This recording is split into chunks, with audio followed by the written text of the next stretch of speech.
देश की मंडी में नाला पार करते हुए दो भाई तेज बहाव में फंस गए, जिसमें एक की मौत हो गई जबकि दूसरे भाई की तलाश अभी भी जारी है। आज सुबह शिवाबाजार के सुमानाला के पास ये दर्दनाक हादसा पेश आया। वहीं बात दूसरी बड़ी खबर की करें तो राजधानी शिमला के हिमलैंड में भीषण तबाही की घटना सामने आई, जहां एक परिवार के 7 लोग मलबे में और पेड़ों के नीचे फंसे रहे। घर के सभी दरवाजे बाहर निकलने के लिए बंद हो गए थे, जिससे परिवार को करीब 8 घंटों तक दहशत भरी रात बितानी पड़ी। वहीं बात तीसरी बड़ी खबर की तो जम्मू कश्मीर से, जहां जम्मू और श्रीनगर नेशनल हाईवे अपनी बदहाल हालत की वजह से पिछले कई दिनों से बंद पड़ा है। गाड़ियां रास्तों में अटकी हुई हैं, सड़कों पर विरोध बढ़ता जा रहा है। वहीं चौथी बड़ी खबर और सबसे अहम खबर एशिया कप 2025 से जुड़ी हुई है, जिसमें पाकिस्तान क्रिकेट बोर्ड की बड़ी मांग को आईसीसी ने ठुकरा दिया है। पाकिस्तान क्रिकेट बोर्ड ने मैच रेफरी एंडी पाइक्राफ्ट को हटाने की मांग की थी, लेकिन आईसीसी ने इसे खारिज करते हुए साफ कर दिया कि टूर्नामेंट में वही रेफरी काम करते रहेंगे। पाकिस्तान क्रिकेट बोर्ड का मानना था कि पाइक्राफ्ट के फैसले पक्षपातपूर्ण हैं। और ये 4 बड़ी खबरें इस वक्त की, जिस पर विस्तार से हम बात करेंगे। मंडी और फिर शिमला और जम्मू कश्मीर में जिस तरह से कौमी शहरा बंद है, उसके बाद सड़कों पर विरोध बढ़ता जा रहा है।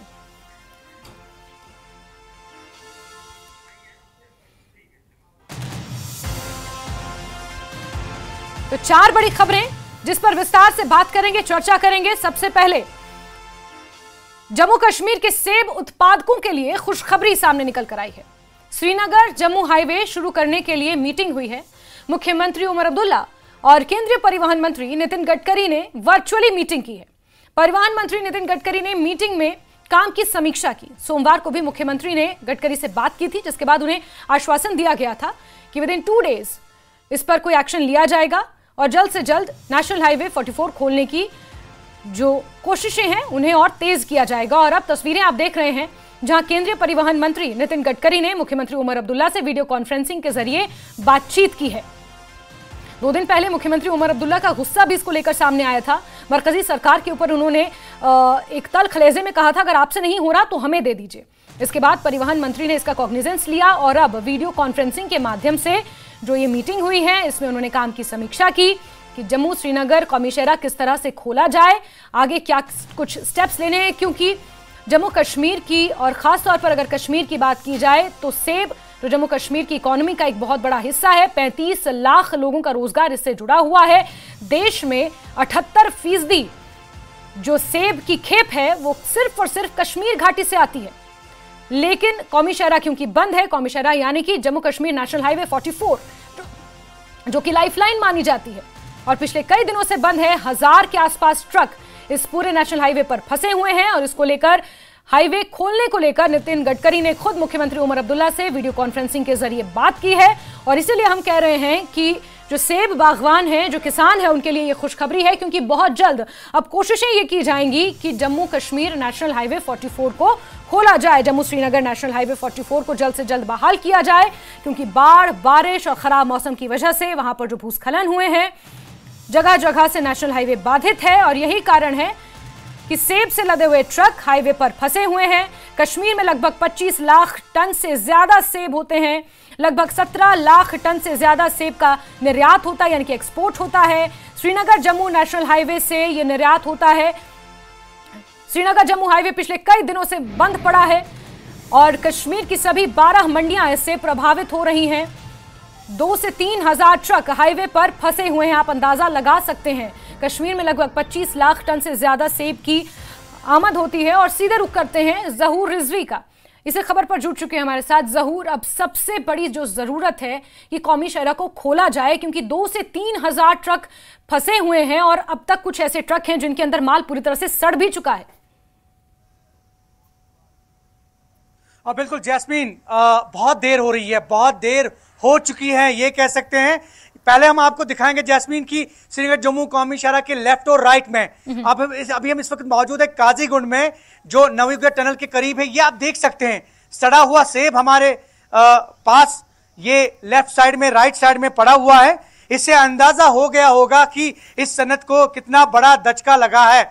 और ये सेब यहाँ व्यापारियों ने, ग्रोवर्स ने, ड्राइवर्स ने आप फेंके हैं, क्योंकि कहीं ना कहीं ये रॉटन, ये कई दिनों से ये सेब जो है यहाँ ट्रकों में पड़ा हुआ था।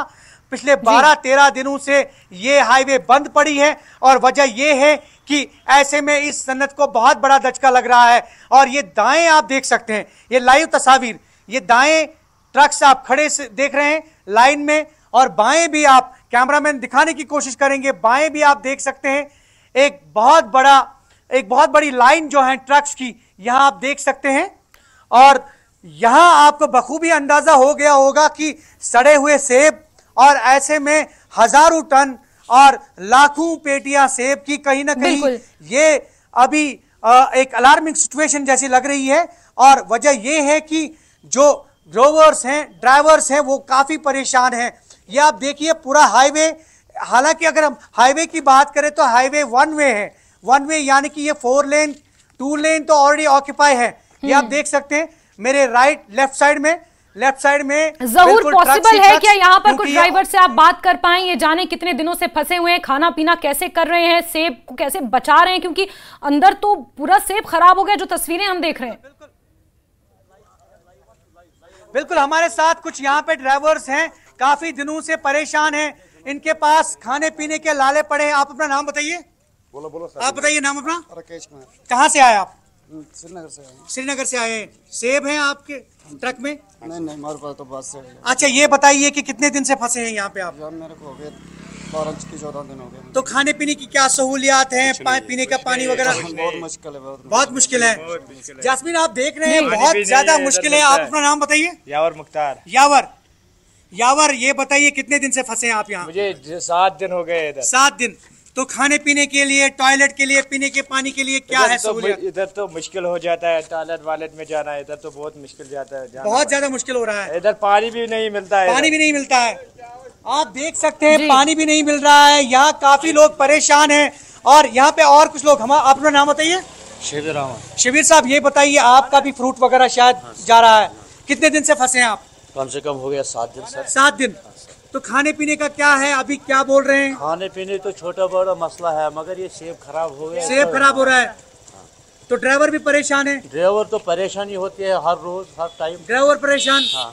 और हमने देखा आपने दाएं बाएं साइड में ये जो खराब सेब है ये फेंका है। ये तो फेंकना पड़ेगा, ये कहाँ जाएगा, बहुत नुकसान होगा, इधर करोड़ों में अरबों में नुकसान जा रहा है। इधर भी देख रहा है, ये गाड़ी घर देख रहा है इधर, इसको 10 दिन हो गए इधर, ये गाड़ी वापस जा रहा है, वापस जा रहा है। जैस्मिन मैं आपको बताऊं कि कुछ गाड़ियां ऐसी जो फ्रूट से लदी हुई है वो वापस जा रही है, टनल भी क्योंकि आता है, गाड़ी वापस इधर घर जाता है। अच्छा वापस जा रहे हैं, वापस जा रहा है इधर। ये इनका कहने का मतलब ये है क्योंकि आगे रास्ता नहीं है, जम्मू नहीं जा सकते, दिल्ली नहीं जा सकते। मुल्क की इस बीच देखिए सेब जो खराब हो रहा है उससे तो नुकसान हो ही रहा है। लगभग 8,000 करोड़ से ज्यादा की इकोनॉमी है जम्मू कश्मीर की, और खासतौर पर कश्मीर की, जो सेब सिर्फ सपोर्ट करता है। ऐसे में दूसरा मसला ये है, जो ट्रक ड्राइवर्स यहाँ पर फंसे हुए हैं, जो खलासी लोग यहाँ पर फंसे हुए हैं, उनके लिए सैनिटेशन की व्यवस्था नहीं है, पीने का पानी तक उनके लिए नहीं है। ये उसके साथ एक अलग रेपरकशन है इस पूरे जो यहाँ पर नाकेबंदी है उसका। बिल्कुल जैस्मिन, ये एक बहुत बड़ा कंसर्न है। हालिया दिनों में हमने देखा कि कुछ कॉलोनीज हैं, कुछ एनजीओज हैं और कुछ लोगों ने इनकी सहायता करने की कोशिश की। तो उस बार हमने ये देखा था कि एक दिन के लिए थ्रो हो गया था हाईवे, लेकिन उसके बाद दोबारा ये हाईवे बंद हो गया। और ऐसे में इनको खाने पीने के लाले तो है ही, और ऐसे में व्यापारियों का माल इनकी ट्रकों में है। दूसरी परेशानी वो है। और तीसरी परेशानी, चूंकि ये जो हाईवे है, अगर आप नेशनल हाईवे अथॉरिटीज का हाल देखेंगे तो कहीं ना कहीं ये दर्शा रहा है कि काजीगुंड से लेकर नवयुगा टनल से लेकर वनपू तक और पूरे हाईवे पे बहुत कम जगहों पे टॉयलेट ब्लॉक्स बनाए गए हैं, खाने पीने की व्यवस्था रखी गई है। और उसके साथ साथ शेल्टर शेड्स का अगर हम जिक्र करें, शेल्टर शेड्स कहीं नहीं है। तो कहीं ना कहीं national highway authorities of India जो है कहीं ना कहीं ये लैक कर रही है ये चीजें, और यही वजह है ये लोग काफी परेशान है। आप देखिए दाएं बाएं जितने भी ड्राइवर हैं, ये इनके चेहरे जो है वो मायूस हैं इनके चेहरे। और हम कोशिश कर रहे हैं कि कुछ और लोगों से बात करेंगे। आप बताइए, आप कहाँ से? मैं बटोत जाना चाहता हूँ। तो कितने दिन से आप? 2-3 दिन हो गए जनाब। 3 दिन हो गए आपको? छोड़ते नहीं इधर से। अच्छा छोड़ते नहीं है, इनको भी 3 दिन हो गए। हालांकि बटोत जाना है, पास में ही जाना है इनको। आप कहाँ से हैं? हिसार से। पंजाब, हरियाणा से। अच्छा कहाँ अभी ट्रक लेना है? Fruit truck? नहीं, इधर खड़ा। अच्छा खड़ा ट्रक है। तेल का टैंकर। तो कितने दिन से है? 12 दिन से। 12 दिन से। ये आप देखिए जैस्मीन, यहाँ से जो ट्रक्स खाली जा रही है वो भी पड़ी है, और ऐसे में फ्रूट और दीगर चीजें जो है जरूरियाती जिंदगी वो परेशानी, बिल्कुल परेशानी। बिल्कुल ज़हूर, लेकिन इस बीच सबसे बड़ा सवाल ये है कि जो कश्मीर की पहचान है कश्मीरी सेब, वो सबसे ज्यादा इफेक्ट हो रहा है, क्योंकि दिल्ली की मंडियों में भी सेब की किल्लत देखी जा रही है। सोपोर सेब मंडी जो दुनिया में सबसे विश्वविख्यात है, सबसे बड़ी सेब मंडी है, उसे भी सबसे ज्यादा नुकसान हो रहा है, और एप्पल इकोनॉमी सबसे ज्यादा प्रभावित हो रही है इस बीच। जी बिल्कुल, यहाँ की इकोनॉमी सफर कर रही है। आप ये देख सकते हैं, आपके ट्रक में कितना माल होगा? कम से कम 1000 पेटी। 1000 पेटी। हाँ। तो खराब हो गया, सब कुछ खराब है। ये जो को फेंके, आपको माल कहाँ ले जाना था? ये जाना है इधर बिहार ले जाना था। आप देख सकते हैं जैस्मीन, बिहार, दिल्ली, यूपी, तमिलनाडु, हरियाणा, पंजाब और महाराष्ट्र, गुजरात, मध्य प्रदेश और मुल्क की दीगर मंडियों को इनको माल ले जाना है, सेब ले जाना है। जैसा आपने इब्तिदा में भी जिक्र किया कि 78% जो सेब है मुल्क की दीगर मंडियों को जाता है, मुल्क के लोग इस्तेमाल करते हैं, लेकिन ये सेब जो है ये सड़ रहा है, ये खत्म हो रहा है। यहाँ पे हमारे साथ जितने भी लोग बिल्कुल ज़हूर, अगर हम ऑन एन एवरेज बात करें, अगर यहाँ पर 2 से 3 हजार ट्रक फंसे हुए हैं और एक ट्रक में अगर 1000 पेटी सेब है, तो अंदाजा लगाया जा सकता है कि कश्मीर का सेब इस वक्त किस तरह सड़ रहा है, किस तरह गल रहा है, जिन्हें देश की दीगर मंडियों में इस वक्त होना चाहिए, जिनकी पेटियां देश की दीगर मंडियों में इस वक्त होनी चाहिए, वो यहाँ कौमी शहरा के पास काजीगुंड से नवयुग टनल हो या फिर पूरा का पूरा नेशनल हाईवे 44 हो, वहां पर ट्रकों में सड़ रहा है और ट्रक वालों को उन्हें फेंकने की नौबत आ गई है, जिस तरह की तस्वीरें बयां कर रही हैं। ज़हूर, आप नजर बना के रखें, बहुत शुक्रिया जुड़ने के लिए हमारे साथ।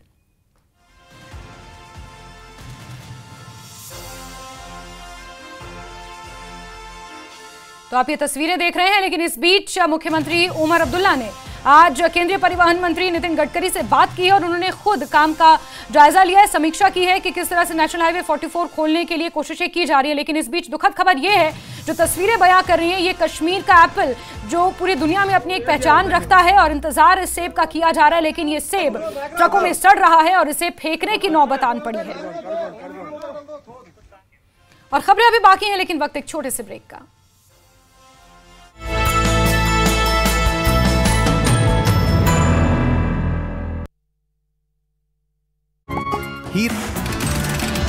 आरएसपुरा में बीएसएफ ने बरामद की हथियारों की बड़ी खेप, सीमा पार से ड्रोन के जरिए भेजे गए हथियार और गोला बारूद। बरामद की गई हथियारों की खेप में AK-47 राइफल और अन्य गोला बारूद बरामद, आला अधिकारी जांच में जुटे।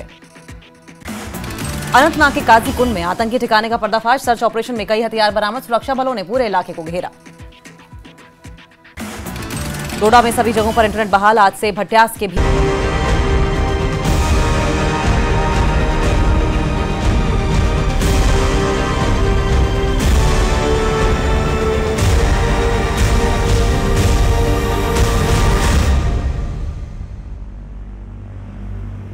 और चलिए अब आगे बढ़ते हुए बात करेंगे बाढ़ और बारिश की वजह से हो रही तबाही की। सबसे पहले मंडी की, जहां नाला पार करते हुए 2 भाई तेज बहाव में फंस गए थे, जिसमें एक की मौत हो गई, जबकि दूसरे भाई की तलाश अभी भी जारी है। आज सुबह शिबाबदार के सुमनाला के पास ये दर्दनाक हादसा पेश आया। दोनों भाई गांव के लोगों के साथ सैर पर्व के मौके पर देवता के मंदिर में माथा टेकने के लिए गए थे। वापसी के वक्त उनके साथ ये दर्दनाक हादसा हुआ और अपने परिवारजनों के साथ वो ये नाला पार कर रहे थे, जिस वक्त नाले पर बना झूला पुल अचानक टूट गया। 2 भाई इस नाले में गिर गए, जिसमें से एक का शव बरामद किया गया है, दूसरे की तलाश की जा रही है। तो मंडी से आपको एक खबर दे रहे हैं, जहां पर बाढ़ और बारिश ने तबाही मचाई है। नदी नाले सभी उफान पर हैं, जिसके नतीजे में आप ये तस्वीरें देख रहे हैं, जहां 2 भाइयों में से एक का शव मिला है, दूसरे की तलाश जारी है। वहीं मूसलाधार बारिश ने राजधानी शिमला में भी कहर बरपाया है, जहां के हिमलैंड में भीषण तबाही की घटना सामने आई, जहां एक परिवार के 7 लोग मलबे और पेड़ों के नीचे फंस गए। घर के सभी दरवाजे बाहर निकलने के लिए बंद हो गए थे, जिससे परिवार को करीब 8 घंटों तक दहशत भरी रात बितानी पड़ी। इस परिवार का एक सदस्य लगभग 8 घंटे बाद रेस्क्यू कर बाहर निकाला गया। परिवार ग्रोसरी स्टोर चलाता है और उन्होंने इस खौफनाक मंजर की अपनी दर्दनाक कहानी सुनाई है। स्थानीय प्रशासन और रेस्क्यू टीम ने समय पर पहुंचकर उन्हें सुरक्षित बाहर निकाला है, लेकिन इस हादसे ने क्षेत्रवासियों में डर और चिंता की लहर दौड़ा दी है। चलिए सीधे रुक करते हैं, राजधानी शिमला का रणबीर जुड़े हुए हैं हमारे साथ। रणबीर, जरा बताएंगे अभी सूरत हाल क्या है मौके पर, किस तरह से अब आगे आने वाले समय के लिए एहतियात बरते जा रहे हैं? देखिए जास्मिन, अभी हम जो है राज्य सचिवालय पहुंचे क्योंकि मुख्यमंत्री को जो है आपदा को लेकर अपना वक्तव्य देना था। उन्होंने अपनी बात यहां पर कही है कि किस तरह से राज्य सरकार के सामने जो चुनौतियां हैं राहत और बचाव कार्य के साथ साथ पुनर्वास कार्यों को लेकर, तो राज्य सरकार किस तरह से काम कर रही है। यहाँ राजधानी शिमला में फिलहाल की अगर बात करें कि कोई ज़्यादा बड़ा नुकसान आज दिन के समय देखने को नहीं मिला है, और जो जहाँ जहाँ मलबा पड़ा हुआ था वहाँ से मलबे को हटाया गया है। यातायात व्यवस्था भी सुचारू रूप से चल रही है। लेकिन बड़ी बात यहाँ पर यह है कि जिस पैमाने पर नुकसान हुआ है इसकी भरपाई करना जो है एक बड़ी चुनौती है, और आर्थिक हालात भी हिमाचल प्रदेश के इजाज़त नहीं देते अभी की एकदम से जो है राज्य सरकार अपना जो राज्य सरकार के पास अभी जो राशि है उसको एक तरफा जो है एक जगह पर लगाया जाए। लेकिन नुकसान इतना ज़्यादा है कि अलग अलग जगहों में नुकसान बहुत ज़्यादा है, और यहाँ पर मुख्यमंत्री ने ये कहा है कि जिस तरह की प्रदेश की आर्थिक स्थिति है, आर्थिक संकट है, तो अलग अलग योजनाओं में कट जो है सरकार लगाएगी और उसी के जरिए राहत राशि प्रभावितों को पहुंचाई जाएगी। जास्मिन, बिल्कुल रणबीर, ये तो सरकार की तरफ से क्या कुछ किया जाएगा वो बात हो गई। दूसरी बात ये कि शहरवासी किस तरह से अब, क्योंकि बीती रात को भी जो लोगों की हमने बाइट सुनी उनका ये कहना था कि हम अपने घरों में सो रहे थे और जब मूसलाधार बारिश हुई तो हम डर गए, सहम गए, और उसके बाद जब सुबह उठे तो मंजर हिमलैंड के बाहर क्या था आप बेहतर जानते हैं। ऐसे में अब शहरवासी और यहाँ के जो प्रशासन है वो किस तरह से अलर्ट है?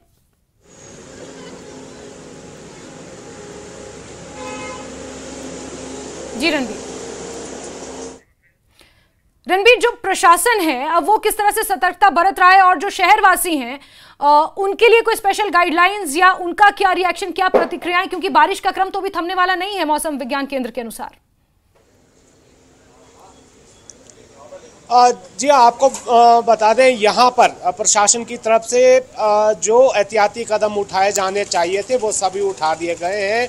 लेकिन यहाँ पर ये भी जो है एहतियात बरतने के लिए जो शहरवासी है उन्हें कहा गया है, क्योंकि संभावना किस तरह की बनी हुई है। अभी मौसम विज्ञान केंद्र का ये कहना है कि बारिश का ये दौर थमेगा नहीं, और शिमला में जिस तरह की स्थिति बनी है और खतरा बहुत सारी जगहों पर है, तो ऐसे में जहाँ पर ज़्यादा खतरा है और जहाँ पर भूस्खलन की जहाँ तक बात है और जो अनसेफ है बिल्डिंग्स, वहाँ के आसपास की भी जो रिहाइश है वहाँ से भी लोगों को जो है सुरक्षित स्थानों पर पहुँचा दिया गया है, और यहाँ पर एहतियात बरतने के लिए लगातार कहा जा रहा है। लेकिन बड़ी बात यहाँ पर यह है कि जो आपदा से जो जख्म मिले हैं इस पर मरहम कैसे लगेगा।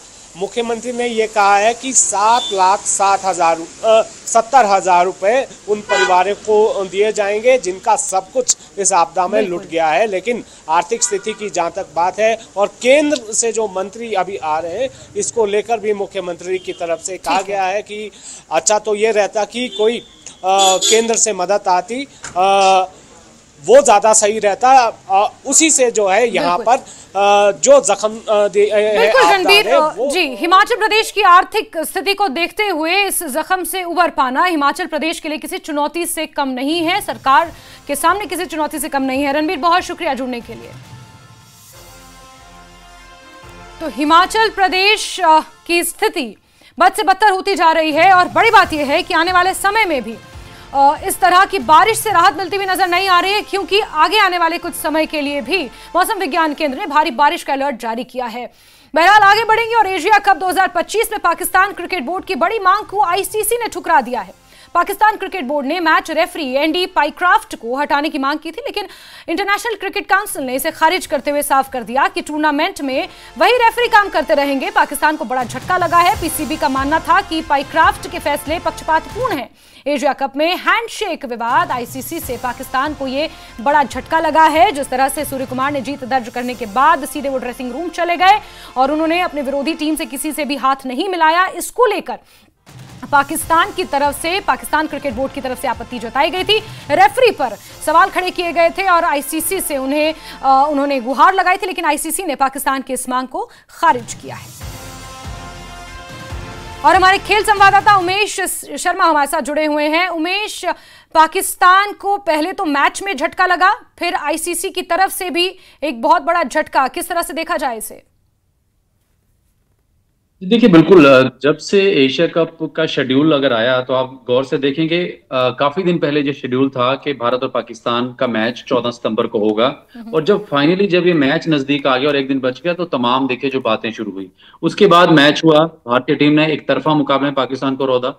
उसके बाद हैंडशेक जो कंट्रोवर्सी हुई, देखिए जाहिर तौर पर एक मैसेज बड़ा क्लियर था टीम मैनेजमेंट का। कप्तान सूर्य कुमार यादव की अगर आपने प्रेस कॉन्फ्रेंस सुनी हो तो उन्होंने एक बात कही थी जो अभी तक जहन में है। वो बात बहुत इंपॉर्टेंट है कि कुछ चीजें स्पोर्ट्समैन स्पिरिट से ऊपर उठ के होती हैं जी। तो ये बहुत अहम बात है, यानी कि मैनेजमेंट को कहीं ना कहीं क्लियर था ये चीज, और मैनेजमेंट अगर क्लियर इस मैसेज के साथ जाती है तो ये कोई दो राय नहीं कि वो पहले ही तय था सब कुछ। उसके बाद पाकिस्तान क्रिकेट बोर्ड ने इसकी औपचारिक शिकायत की कि हैंडशेक नहीं किया गया। पाकिस्तानी टीम इंतजार करती रही, हैंडशेक नहीं किया गया। तो एक लिखित शिकायत एसीसी को की गई, आईसीसी को की गई, लेकिन उसका जवाब क्या आया कि नहीं, मैच रेफरी को नहीं हटाया जाएगा, आपकी मांग रिजेक्ट है, दूसरी पर आ जाए 24 घंटे के अंदर ही। तो कहीं ना कहीं देखिए पाकिस्तान इस समय फ्रस्ट्रेटेड है, हार बच नहीं रही है। हैंडशेक नहीं किया तो नहीं किया, कोई इसमें लिखित रूल नहीं है। इस बीच पाकिस्तान ने तो ऐसा भी कह दिया था ना कि अगर आपने हमारी मांग नहीं मानी, हमें सो कॉल्ड इंसाफ नहीं मिला, तो फिर हम अगला मैच नहीं खेलेंगे। देखिए वो उनकी मर्जी है, अगर नहीं हैंडशेक करेंगे तो कोई हैंडशेक करने से हट नहीं जाएगा। ये तो सबको पता है कि वहां पर पहले ही टॉस में जब हैंडशेक नहीं किया, आप खुद सोचिए जब टॉस हुआ तब कौन सा हैंडशेक हुआ था? तब पाकिस्तान को क्यों नहीं याद है कि नहीं हम ग्राउंड पे नहीं उतरेंगे? टॉस जब हुआ तब भी हैंडशेक नहीं किया था दोनों कप्तानों ने, ना सूर्य कुमार यादव ने हाथ बढ़ाया ना उनके आगा ने हाथ बढ़ाया। तो जब वहां नहीं हुआ उसके बाद ये टीम की मर्जी है, जब हालात है सबको पता है। तो अगर नहीं खेलता पाकिस्तान तो वॉकआउट कीजिए और जाइए, पॉइंट्स मिलेगा भारत को या दूसरी टीमों को जब खेलेंगे उनके साथ।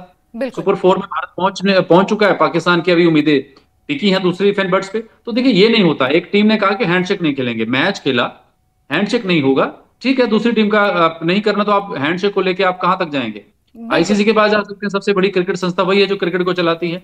उन्होंने भी आपको 2 टका जवाब दे दिया। तो अब पाकिस्तान बोर्ड के ऊपर डिपेंड है कि वो आगे इसको कंटिन्यू करना चाहे नहीं करना चाहे।